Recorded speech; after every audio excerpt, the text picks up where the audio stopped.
హైడ్రా అబ్బా నిజంగా ఎంత హారబుల్గా ఉందంటే కన్వెన్షన్ నాగార్జున సార్ది డిస్మెంటల్ చేశారు, దాన్ని హైలైట్ చేశారు తప్ప.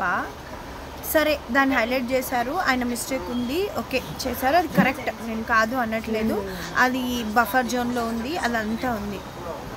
అరే సార్, నార్మల్ పీపుల్ వాళ్ళు రెంట్ కొంటున్నారు, ఒక లీజ్కి తీసుకుని ఒక రెస్టారెంట్ రన్ చేసుకుంటున్నారు, వాళ్ళు ఎంత కష్టపడుతున్నారు.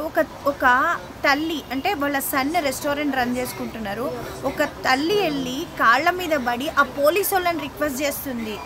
సార్ ఒక్కసారి ఆలోచించండి రేవంత్ సార్, ఏం జరుగుతుందో. కామన్ పీపుల్, ఈ మిడిల్ క్లాస్ వాళ్ళని ఎందుకు టార్గెట్ చేస్తారు ఎప్పుడు? చాలామంది ఉన్నారు కదా, అబో మిడిల్ క్లాస్ వాళ్ళు, హై క్లాస్ వాళ్ళు చాలామంది ఉన్నారు కదా, ఫుల్ డబ్బులు సంపాదించే వాళ్ళు, వాళ్ళని ఎందుకు టార్గెట్ చేయరు సార్?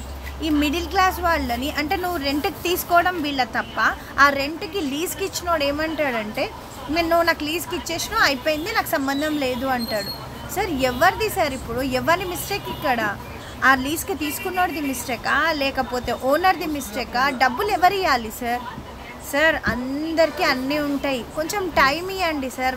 మామూలు కామన్ పీపుల్కి టైం ఇచ్చారనుకోండి, వాళ్ళు ఒక 1 మంత్ ఆర్ 2 మంత్స్ నోటీస్ ఇచ్చారనుకోండి, వాళ్ళు ఆల్టర్నేటివ్ ఏదైనా చూసుకుంటారు సార్. లేకపోతే చాలామంది చనిపోతారు, చాలామంది.